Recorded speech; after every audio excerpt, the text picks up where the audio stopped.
man is from Harlem, New York. How are you feeling, sir? I'm wonderful, man. I'm wonderful. I can't complain. We gotta, we from the project. So when Mom said you can't get that hamburger, you better go over and get that Wonder Bread, and that's what we did. We did what we got. So we You can't work. complain. We all in the You same situation. So I'm never complaining. you work with what you have now. Full disclosure. I want to give full disclosure before I get into this interview. This is Teddy Riley. This man is a legend, and I'm gonna say something, and it's full disclosure. Without Teddy Riley, there is no Fat Man Scoop, period.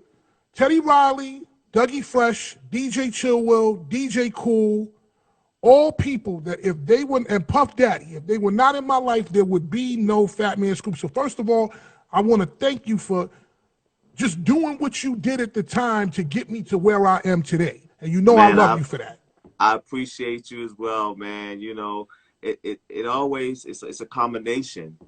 If Fat Man Scoop not there, it wasn't on for that day. You know what I'm saying? It wasn't funny. It wasn't happy, like the spirit, and that's what you bought, especially with the scope.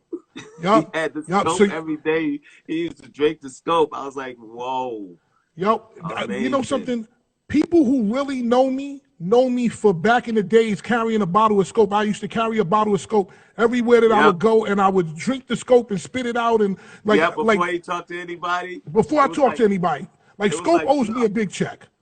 Yeah, it's like how the guys, the baseball players take the snuff. That's what the Yup, scope was to you. a I was hundred, like, a hundred wow, percent, 100%. Let's start from the beginning, okay? sure. Where did you get the skills, just the keyboard and the musical skills? Where did that come from? The musical skills came from my Uncle Willie and my dad buying the instruments, and all I did was picked it up. I picked it up, and then I just wanted to do something with it and be constructive. Now, what I did first wasn't play. I didn't play it. I took it apart. I was a Okay, constructive kid. I took the keyboard. I took my mother record player apart because I wanted to see what makes the sound, what right. makes it bring the sound out. And when I realized it was nothing but wires and transistors and things that transferred the sound from one way to another to the needle. Okay, because You you know what know I'm something, saying? I always used to try to figure out what kind of equipment was in your house. Teddy was older than me, and I used to hang out with his brother Markel and Markel's friend Kill and his other friend named Brandon, and they actually became, because of Teddy, Rex in Effect. And every That's right. day when we would be outside, Teddy used to live on the first floor in a building called 225 in St. Nick's Projects in Harlem. And That's every right. day you used to hear music coming out of that window. And we'd be like, oh, that's dope, that's fire. We didn't even know what you were even doing then. And you just had you had, I never knew what kind of equipment you had in there. What kind of equipment did you have in there? Man, let me tell you, wait, do you remember, I know you remember the jukebox. Because Yes, yeah, yeah. I used to have the home jukebox. And the home jukebox was just furniture, and it was the keyboard stand because I ain't had nowhere to put my keyboards on, and Right. we couldn't afford the stand. So we just, let's just put the keyboards. Let's set it up with the 4-track. You remember we had the 4-track Yep, TAC? I remember that. I So the remember that. 4-track TAC reel to reel was on in back of that, and I didn't have a mixing board, so we mixed everything through the doggone 4-track. And when we did that, we started making songs until we could afford the 12-track Akai. Mm-hmm. So in the house, I only had one keyboard, and I didn't have a drum machine. And when I met Dougie, he kind of gave me that way to make my drums come out, and I just say, you know what?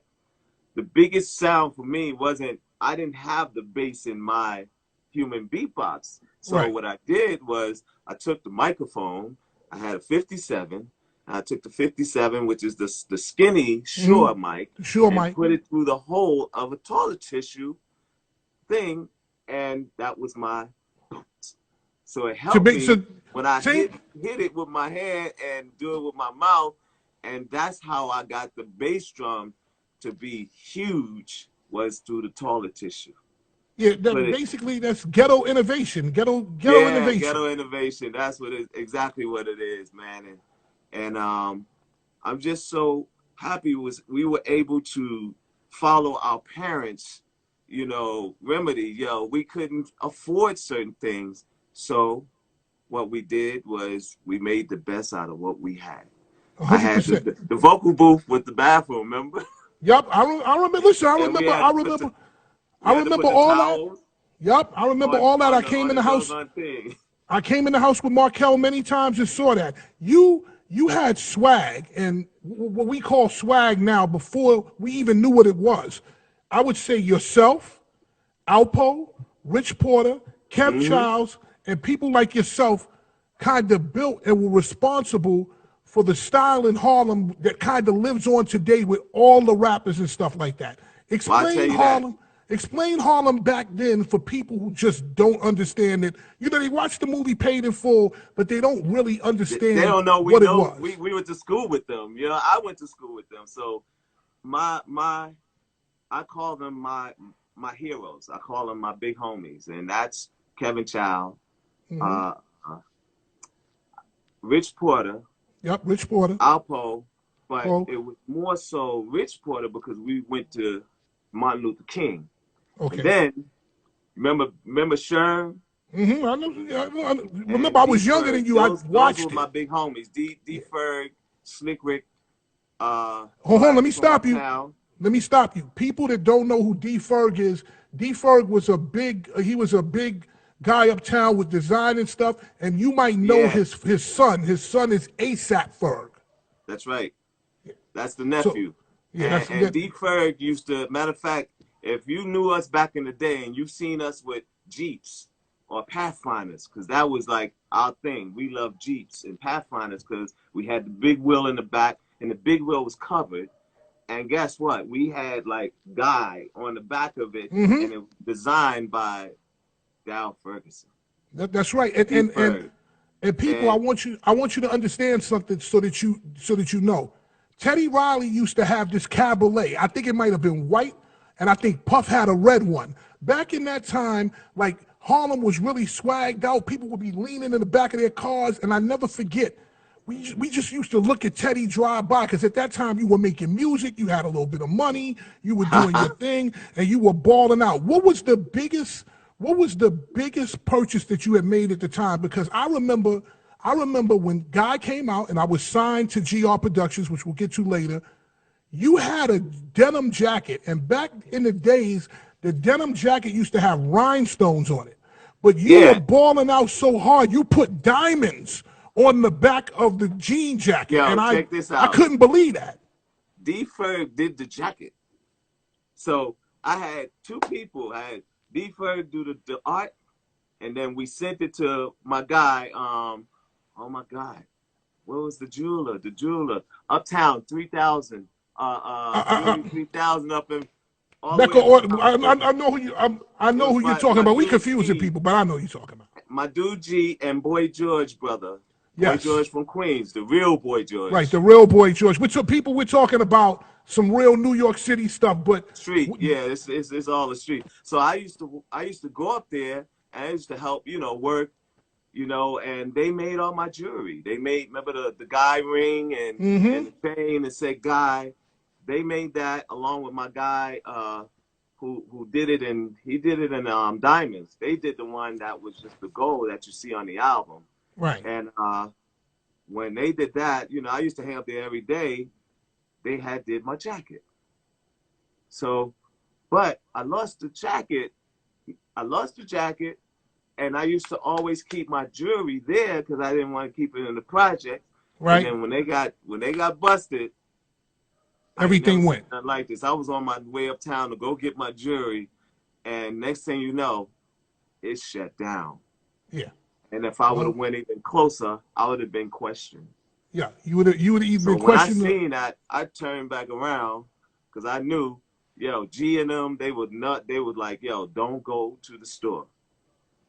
So I turned back around, and that was it for my jewelry that we lost. it got confiscated by the feds. So we got out of there. I bought new jewelry, and that's when I went to Joe Rosenberg, the guy who makes Bobby Brown's jewelry, and Okay. he made all my stuff over, but he put it all in diamonds. Okay. So, but When yeah, you man, those were the days, man, and I know you were there, so you seen everything. You know, when Keith Sweat came around the block, you know, wanted me to work on his album, but he came there and beat us out of CeeLo. You know what I'm Yep. saying? We was gambling, shooting dice, and he came and beat us real bad. Took all our money, and then he gave me some money back, and he was like, I said, nah, I don't need your money. I'm gonna go back in. I'm gonna go in the house. He didn't know I was making money, so I went back in the house. I got another 5. Then he said, nah, I'm not gambling with you, because his whole thing was coming around to come and get music from me. So he's Right. like, yo, if I take his money, he ain't gonna want to do no music with me. Right. So he said, yo, I'm gambling with you. Then we wound up beating up everybody on CeeLo and giving them all $100 back. And then we walked inside, and he's like, yo, I need you to do some music for me. He said, I heard And you that be working with everybody, working with all the rappers. Yo, let me know if you want to do something in R&B. I said, man, I don't want to do nothing in R&B, because when we did Kids at Work, that right there disappointed me, because we didn't do well. right. You know what I'm saying? It's like it was cardboard. You know what I'm saying? It You know didn't how work, we but used to make sometimes it doesn't the work. record went cardboard. So we were like, yo, I give up on R&B. I like this rap stuff. So I just started doing Spoonie G, B Fats, Classical 2. And Classical then two raps, new generation songs we like had that. our big break with Kumo D, Hmm. going to Jive Records, and they noticed us and signed our rooftop records with my brother Gusto and Greg G. God bless him. He's not with us. He passed away. But Greg G he's responsible for the Rucker. You remember the Hmm. Rucker? Yes, And 100%. he's People, if you don't responsible know the for Rucker, Rock. it's a big tournament in New York City. Everybody's played in it. LeBron, Kobe, any big NBA player that you could think of. It is That's right. in the mecca of New York City, Harlem on 155th Street, and it's big. I want to ask you a question because everybody knows you from Guy.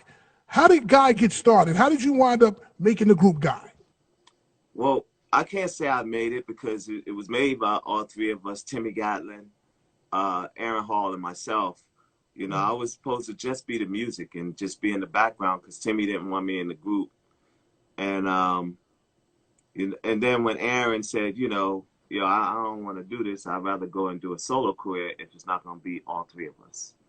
And that's how I got in Guy, and we just went from there. And then Timmy was like, yo, who we gonna call? I said, well, I have a relationship with Andre Harrell.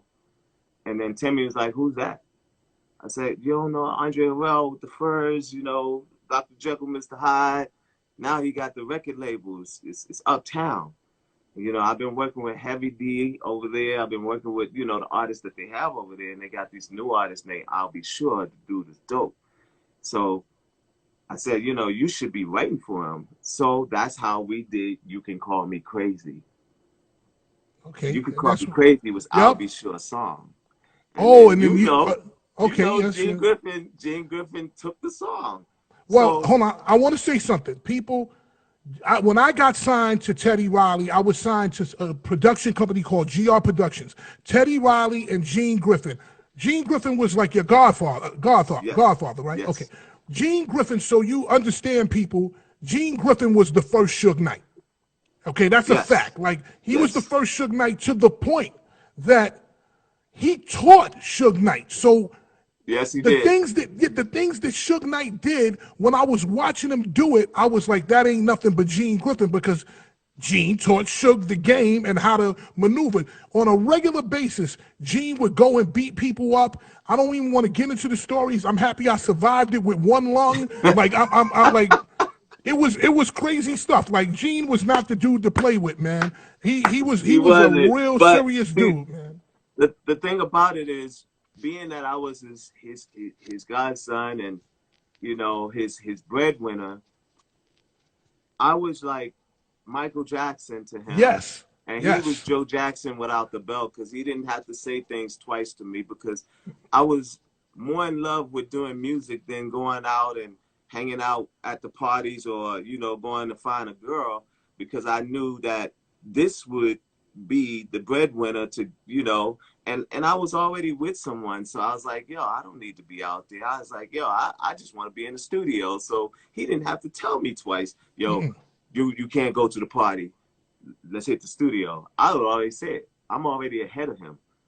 You know what I'm You saying? you So you I know used to that. remember you. I used to remember you as a mad scientist. Like I would see you in the studio. Like for example, the night that you made my fantasy, I was coming down because we were recording in the studio in New Jersey with Right. Dave Bennett, who's Tony Bennett's Dave son. Bennett. Yep. Yup, and I came down. I think that session was my fantasy, and I'll Yep. never forget it. Like you were working in one room on this, you were working in another room on this, and you were working in another room on that side. You were like, "Yo, this is CC Winans. This over here is this guy, and this is this guy." And I had never seen anybody do that. And again, people, just in case you don't know who you're talking to, this is Teddy Riley. We do this every night, 7 p.m., 7 p.m. Eastern Time on Instagram Live. News, opinion, I read advice letters, and of course, I have celebrity interviews like my man right here, Teddy Riley. And people don't know that I was a rapper. People think that I was a hype man and put your hands in the air and all that Right. stuff. I started out Right. as a rapper, and Teddy signed me. The story was that his brother Micheal was a good friend of mine and an amazing CeeLo player. And he had a friend named Micheal, and he had another friend named Brandon. God bless the dead, Brandon died. We Yep. used to be the rap guys of the neighborhood. And Teddy, Teddy at that point, he was older than us and stuff. He didn't know us particularly, but Markel and them brought us to Teddy with our demo, and they was like, listen, you need to sign him. Teddy listened to the demo. Next thing you know, we were talking to Gene Griffin, and we were signed to GR Productions. I saw a lot of what happened with Guy. I don't want to even get into those stories about women and all that. I'm not doing none of that stuff because I'm not getting shot by Teddy, but it was amazing times. It was amazing times, and It I was, just man. I It was appreciated it. so it was so amazing, man. You know, it was our youth life. You know, we didn't go out and do play freeze tag and all of that crazy stuff. We did that earlier. Like we were 13, 12, shooting the cars with the dog on fire hydrant water. You know what I'm Yup, saying? real And drug Harlem. dealers would ride by and be like, yo, they'll stop and be like, yo, shorty, don't shoot my car. Exactly, I because talked about this like, yo, shorty, don't shoot my car. And yup. we would like, yo, next thing you know, the car would roll by and and Eh, it was But it was a fight or a shootout or somebody throwing bottles. but you And know something? It was the drug dealers back then in Harlem, and I know we're having a crazy Harlem conversation, but I want to put it in context. They had so much money, and they used to show off so much. If you wrecked the car, they would just turn the car around, and they would take it back to the car wash and get it done again. There and was get a it done over again. Yep. there, there was a drug dealer, and I'm sure you saw him in the movie Paid in Full. His name was Alpo. Alpo was very flashy, very swagged out. One time I saw Alpo, he was riding his bike on 8th Avenue. He fell on the bike. He left the bike in the middle of the street and then came back And just with a went back to get Milano. another one. Yeah, get another one. He came back with a car and he just started doing donuts around the bike, around the bike that he crashed in the street. I want to get into some of your bigger records and what happened and what your thought process was when you did these records. I wanna Keith Okay. Sweat. How did that happen?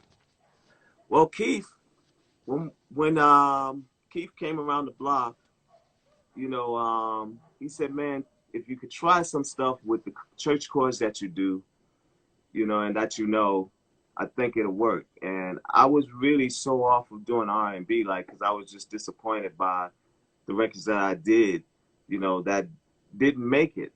But it was only, I didn't know nothing about the politics. I didn't know nothing about, you know, what you need for a to get a record played, and I never knew like the big dogs, like, Joe Isgrove, who's like an uncle to me, and, AZ and AD Washington, and all of the cats that promoted records back then.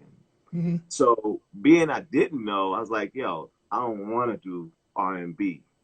I want to stay. I want to do rap, and that's when I got with a lot of people. I got with Kurt Woodley. I mean, it's Curtis, who he was the head of the label for Rob Bass. You remember Kurt? Yep, And he Kurt. used to come Yep. around with the Fat Kurt. the caravan van, Yes. the 15 passenger. And he had it decked out with the big TV. You know, when Mm-hmm. TVs was not flat, they were like they were like this. TVs. TVs. TV. So he used to come around with the van and come and pick us up, and we would go to the studio. And then he said, "Man, I got this new artist. It's Rob Bass. He's gonna be a smash." And that's when they made It Takes Two. Yep. And then my brother-in-law, Omar Chandler, Omar Chandler. and that's where I got in on Joy and Pain. So I just want to correct that too, because everybody keeps saying Teddy did It Takes Two. Now I was just a part of Joy and Pain, and It Takes Two is all Rob Bass. That dude is a genius. He ain't just a rapper. That dude is a genius. And just for him coming up with that idea, just like Dougie. Dougie's a genius coming up with the show. And then what I did was enhance it. That's all I did, was enhance it with my New Jack Swing style and just put the swing on it. You know what I'm saying? Like, you just put the swing on it, it changes it up, and it makes it even more powerful. So that's all I did with the music. So with Keith, the first track I did was I Wanna. And I did the whole poor man copyright. I took the record, I took the cassette, I recorded the track, and with my vocals, that's my voice singing the I Wanna.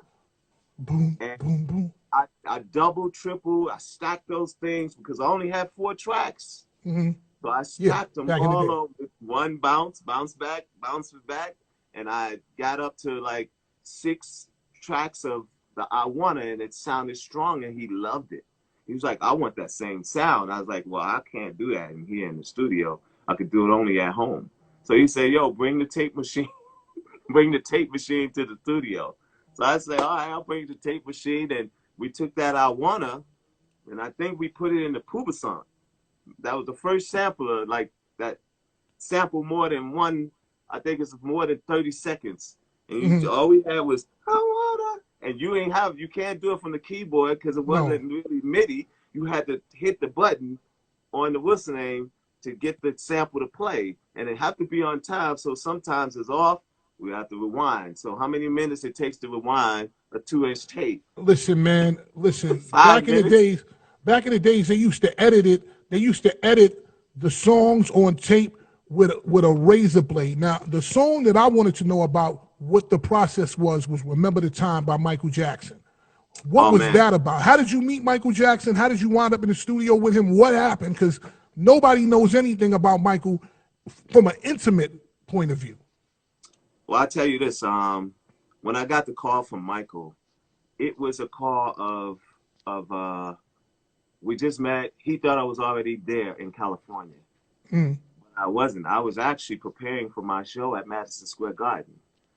And we had a sold-out show. They wanted to do a second show, and I said, no, I can't do a second show because I have to leave the next day for a project. And I couldn't tell nobody because I signed a non-disclosure. So I kept it a secret, you know. And I see my writer on here. It's my best friend, Courtney. I love you.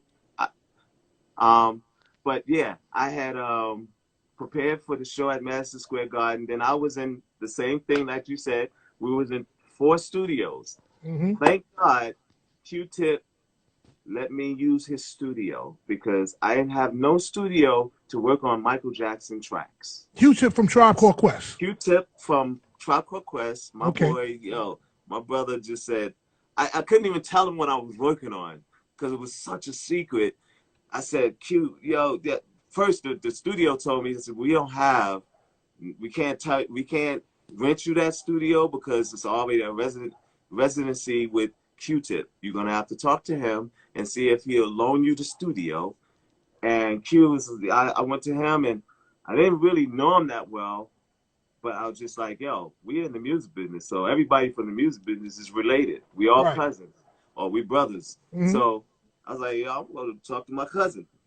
I went to go talk to Q-Tip, and I said, Q, I was like, yo, I got 3 rooms all booked up. I'm doing Make You Sweat in one room, and I'm doing Don't Want to Fall in Love in another room, and I'm doing Why You Want to Dog Me Out, all remixes in the other room. And my remixes, just so everybody will know, because when Babyface said I don't do remixes, I was like, yo, that was a low blow to No, myself. it was But shade. my It was shade. remixes are not remixes. My remixes are remakes. Right. I changed the whole thing. So that's what I did with all of those records. And then in the next room, Q-Tip was like, I was like, yo, all I need your room for is just maybe 4 or 5 days. I took those 4 or 5 days. He was like, so what you working on? I said, I can't tell you. He said, all right. So the next day came, and he came to get, some of his stuff out. I said, yo, come in, man. Because you hearing the music. He was like, he was like, yo, that's banging. So I said, let me tell you what I'm working on, but it's between you and I. And he just blew the roof because, you know what I'm saying, it's been all about, we always wish to work with any Jackson. Right. Any Jackson. It was Keto Reby. Jackson. Reby had Anybody. hits. Janet. You know what I'm saying? Reby had Centipede. That's out of here for us. You know what I'm saying? That was one of the biggest records for us. And then Janet had all the smashes. Of course. You know what I'm saying? And then from Janet, it was the Jackson. So I did 2300 Jackson Street with all the Jacksons. So going into Remember the Time, when I was making that track, Q-Tip had walked in and he said, yo, what's that track? Like, who you making this for? So I had to tell him, like, you only know that I would make a track like this for somebody that's crazy, as Michael, who wants something crazy like this. And I said, it's Michael Jackson. He was like, oh, shit. He started cursing. He Going was crazy. Like, he went nuts. He was like, yo, if there's anything you could get me in on, I would love to work with him. And, of course, he was definitely in my thoughts, but I had Michael, I had to find out what he wanted and what he wanted, who he wanted on his track. So he said, my favorite rapper is Heavy D. And when he said my favorite rapper is Heavy D, I said, that's my best friend. That's like my brother. And he's like, you know him? I was like, yeah, I mean, I did some of his records. He said, which record you did it is? And I played some of it. He's like, can you get him on the phone? So we went through that, and I tell you, when I brought that record to him, I had already had the hook, just like with Keith. I had the hook for I Wanna. And Remember the Time when I played it, when it was time to play demos, because mind you, we didn't get to the studio because we in the Netherlands, and Mike want to play hide go see, and he want to do this, and I had to learn that, of him, because if you don't know an artist from what they do outside of music, you'll never know that artist on doing music with them, because you'll never know what they like. So I had to get to know Michael, and I had to play hide and go seek. Wait, hold on, you played hide and go seek with Michael Jackson? Like, y'all actually were out there running around playing hide? Michael and all the kids. You talking about, like, I'd say 9, 10 kids. And we up here playing hide and go seek. We go into the game room. We go to the zoo. We go. You had to go through all of that for me to do a get record. to the studio. So I'm asking him every other day, because I didn't want to be a bugaboo, but I just wanted to know, like, when we gonna get to the music? He says, we gonna play some more music. We playing some more hide and go seek. Yo, we gonna get to the studio. And you know what he was doing those 5, 6 days? He was learning me as he wanted me to learn him, because he kept asking me questions. And he kept asking questions of, like, what do you like in the studio? Do you like staying at the studio? Do you like this? How about, a cook? He's like, do you like, chef, home cooked foods or whatever? And I was like, yo, I like all that, and I told him what I like in the studio. Why did he built the studio? He built a studio? While I was in the Netherlands, he built the studio how for I you. wanted. And he built the bedrooms.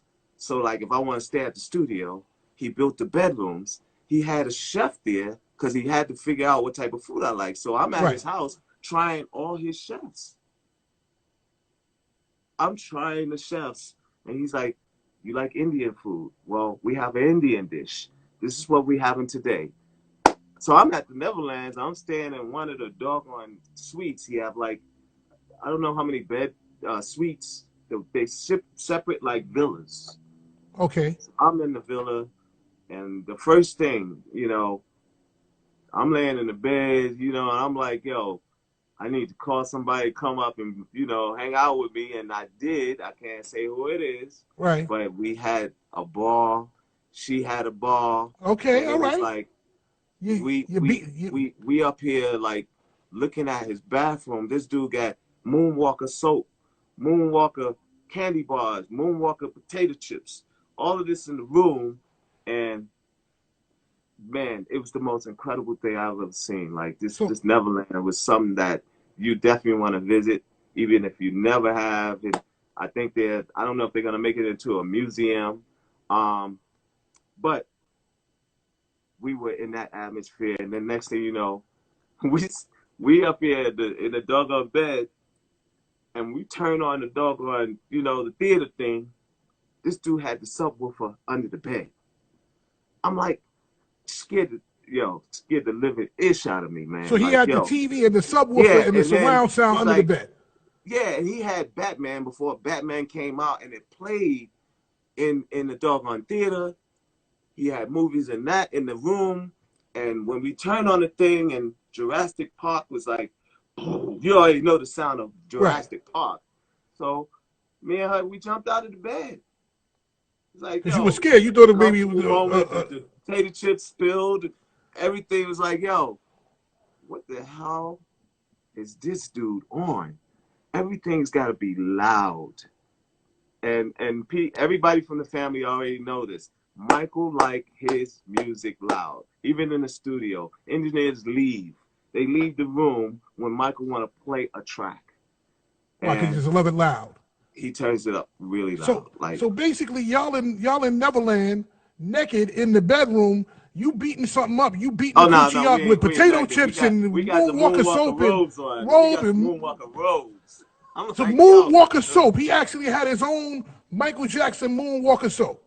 yeah, soap, robe, toothbrush, toothpaste, Everything. everything Moonwalker. And if the family is on here, they know he got Moonwalker everything, candy bar, and it was just it's something that you would definitely remember by Was just he? going there. When you went in the studio to actually work with him? Was he? Were you confident? Were you nervous? Like what was the vibe? Because I know if I walked in the studio with Michael Jackson, I might get a little weak knees. Well, I was nervous as hell. Or the people are asking, did you take anything from the room with you? Did you take the soap? Of And they course, all they that's what they do. They give it to you. Like all everything is like it was like going to a bed and breakfast. Everything is yours. Everything is yours. Like he had many of the robes. He had all that stuff, and the people come in and they replace it. what's your So, favorite ride? What was your favorite ride in Neverland? What's your favorite ride? well, I've never been on that thing where you go all the way up in the sky because I always think, yo, I'm gonna fall off of that. So I went Right. on that the wheel. So I went on that. He had a roller coaster. That was pretty cool. But the water rides were the best. Okay, You so the know, water going to rides, the that's what zoo. I want to get. Yeah, That's going to the zoo was the best until I tried to hug the doggone giraffe and he just moved his neck. He loved being pet, but I tried to grab her. He grabbed my hand and it almost smashed my hand into the doggone thing. He was just trying to get, a bigger hug or a harder hug or whatever it was. But it was just amazing. And then he gave me a chimp, and I couldn't bring it back to Virginia because the they didn't man pass the gave you. wild law. Yeah, he gave me a monkey and a chimp, and his name was Ripley. So he And gives out animals like come to my house and here's a dog, or come to my house and here's a parrot. no, he had it at the what's the name, and it was I think it was the son of Bubbles, and he was like, you can take it home, and I'm like trying to figure out how I can bring this doggone chimp home, and we tried to figure out the laws, and he said, well, I'll have my guy, you know, that take care of the animals, check your city to see if you can bring the Right. chimp to your city. Yeah, but I don't And want I a chimp. couldn't. Just give me some money. I don't want a chimp. Well, he had gave me that. He gave us that. You know what I'm saying? So it wasn't about the money. It was more so I wanted to be like him and have a chimp or have something of his. And it was the most incredible thing. He was at the studio with me every day. He was a baby. So once he got to me, he never wanted to let me go. Like he was just on my back. You know, it was just amazing being in the studio and seeing that, but I couldn't take pictures. And I'll tell you why. Right. Because with the non-disclosure, you couldn't Mm-hmm. take pictures unless Micheal, you know, requested They take the or picture. you ask him, and then you have to do it with their camera. So my picture that I just recently got of us that didn't make the red book, you know, the red book that's like Mm-hmm. 30 pounds. Mm-hmm. My picture didn't make the red book, but I have it, and it's going to be in my book. This Okay. picture no one ever seen. And I just showed my kids, and it was sent to me, and I finally got it. I'm not going to disclose it until I put it in the book. So my book is coming for the summer. It'll be probably the end of the summer, going back to school. Okay. So Okay. I got one question for you. Michael Jackson was way ahead of the game when it came to putting a mask on. Like did he wear that mask all the time, or was it only like yes, when he was out in the street? Did he you come in funny. the studio with the mask on?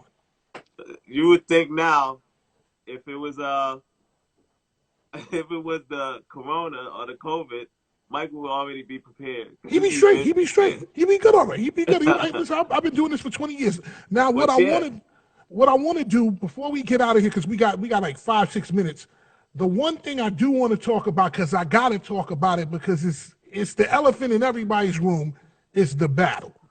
And I remember watching the battle. All right. And the hmm first thing I thought about was, why are there so many people in the room? It was like a basketball team worth of people in the room. You had a dude dancing, you had the people in the band. Why did you do that? What was the reason behind it? I know, but I'm going to let you tell them, and then I'm going to tell you why I think you did it. you know, I don't believe in just giving people a battle. I believe in giving people more. They deserve it. We're in the COVID right now. And just like I gave the concert, you all clicked on, it was perfect. Why? Because it was from my side. Technically, Instagram cannot handle the weight that I bring. They can handle the weight that Babyface bring because he just got a guitar. Right. But me, I come with an arsenal, and I come with something that's going to give people more. So if it would have worked, had Babyface side with the interface didn't cause it caused the feedback, which was told to me by Instagram and also CNN, which is why CNN and everybody's story turned around when they found out technically it wasn't Teddy Riley's fault. And if that would have came out perfect, they'd have been like, Teddy's a genius. Right. But the They dude would have dancing, Teddy but the Teddy dude, did more than like what I did at Essence Festival. We sold out the yeah. Superdome, 85,000 seats, and I gave people more. I gave them What? more because they deserve more. So Okay, hold on. all Let I me was stop. trying to Let do me stop you. was Let me stop sure. you real quick. People, if you don't understand, first of all, if you just tuned in, we're talking to Teddy Riley. Every night, 7 p.m., I have a celebrity guest, news, opinion, advice, more. You can after Ted gets off, you can check out the rest of what I do. We are from Harlem. We always gonna do extra and show out. It's just in our DNA. We here to Yeah. compete. So we gonna compete. We gonna compete the whole way. The only thing that I thought was wrong is that there were no rules of engagement. Because if that was the case, maybe Babyface would have known to come with his band. And as well as the fact that I always felt that Babyface versus Teddy Riley it was two different genres. It's like Fat Man Scoop battling Casey and JoJo. It doesn't make sense. It doesn't make sense. Yeah. But only thing I didn't understand was like 300 people in the studio. I was like, yo, Ted, what you doing? Well, When it was that many because we had it set up, and they were actually scheduled to leave because we had kept it in there. mm, So what I wanted to do, my whole thought was, let's take it upstairs, like where I'm at right now. This is where I did the battle, right here Right. in my bedroom. So Mm-hmm. this is my bedroom studio. It's like my man cave. And I said, you know what? I should have done it in the bedroom first and say, all right, y'all, follow me downstairs. Cause I'm getting ready to jam for y'all another Right. 20 songs or Right. another 50 songs. Because Right. that's what I thought was. And it didn't turn out that way. But just so people know, I was just being sincere on giving more because look, we're in a place where, you know, we stuck for a minute. Mm-hmm. We We are. ain't gonna be in no doggone venue for a long time, y'all. Mm-hmm. So I'm trying to do something that's gonna keep people going, keep people happy that they've been used to doing, going to concerts. They used to going to see their favorite artists. So I wanted to give them that. So I'm gonna do that. Yo, I got soon as that happened, not just the memes, you know, just made it even more famous, Mm-hmm. but companies came to me and like, listen, we want to partner with you. We seen what you was trying to do, and we want to help you do that. Mm-hmm. So iHeart came into place, and they were like, listen, Teddy, we want to do this with you. We want to do this with you and Keith Sweat. Let's keep it. But I was like, I Mm-hmm. don't want to do it unless we can keep it free. I don't want to do it unless we can keep it free for the people. So if y'all talking about charging them, I'm not doing that because I don't want people looking at me because, you know, I've been doing it for so long. I've been doing it for so long, and I really feel like in this instant, the people deserve everything right now. Just click the doggone thing and Okay. watch So something amazing. so the Like right first. now, we're missing Tory Lanez doing a concert. You So know what I'm we saying? we gonna get to Tory Lanez because we gonna get out of here. I'm gonna tell you this. When it happened that first night, and it was so many things, so many technical difficulties, and the memes came out. The first thing I did was call you the next morning. I texted you. I said, Ted, listen, bro. Yeah, I know. I th- got th- your I text, was like, and yo, I here's the people from IK Audio, and people, if you don't know about IK Audio, they have this, it's called the iRig Stream. And basically, it's so that you can have the microphone and all your music together. And I was trying to get them on the phone with you, but I knew no, you was just getting I'm in. barraged with people and stuff, so you weren't gonna do it. But I said, but the next time Ted is gonna change it up and it's gonna be different. When you Oh saw the yes, you memes, know me. when I'm you a saw the technical guy, memes, so when you I when know you how to make it right. You know what I'm saying? when you saw the memes, what did you feel about that? Did you feel hurt? Did you feel embarrassed, or did you just say, it's part of the game, and you shake it off and keep it moving? I always say, listen, I used to always say, and be careful what you ask for because you just might get it. Mm-hmm. So my whole thing was, I've never been roasted. I've never been invited to a roast. When Andre Harrell got roasted, or my friend, my big brother, Flavor Flav, that was my favorite roast. You know, when I seen that, I was like, dang, why can't something like that happen for me? And there it is. It happened. I got roasted by the memes, and it was something that I wanted. I asked for it, and I got it. And I rode with it. You can't beat the memes. You gotta go with it. Just like Michael just say, jam with them fools. You know what I'm saying? Roll with it, go with it, jam, and that's what I did. I jammed with them. I sent some out. My favorite was Lala and Spice Adams. Yeah, Those are my and I favorite. And if I get a chance to work with them, because I'm doing something really special that's going to be dope for everybody, you know, while we in this COVID, I have a series of concerts coming. iHeart, thank you for getting behind us. And IG, thank you so much for getting behind us. I have some funny stuff coming, and I'm doing it with some of my meme friends. I'm championing everybody to let's chill. I'm mhm. challenging everybody to a let's chill, stay in the house challenge. So I'm What's that doing some about? What's crazy that stuff. about? What's it about? Basically, Tell I'm me real showing you quick. everything I did in the house, everything I do in the house to stay in the house. I made myself constructive in the house. You know what I'm saying? And I just want to show everybody what I've done. I did some crazy stuff. I do crazy stuff around here. I got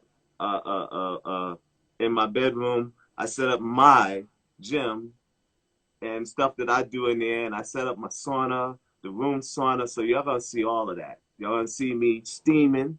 I steam my face every day, as you morning should. and night. That's why everything is clear.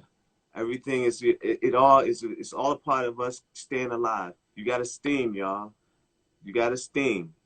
Because this COVID dies in the heat. In the So heat. steam the body, even if it's taking a shower, but you gotta get the head. You gotta get the top the upper respiratory, because right now that's where it's hitting. So all of this it's gotta be clear. So every day, we all need to do this, because it, it it's gonna be something that we need to do every day. It's gonna be something we have to do every day, because you're not gonna be able to survive this if you don't. We're losing a lot of people. So I'm really like champion us staying home, especially while all this is going on. I seen a video yesterday, and it really hurt my spirit.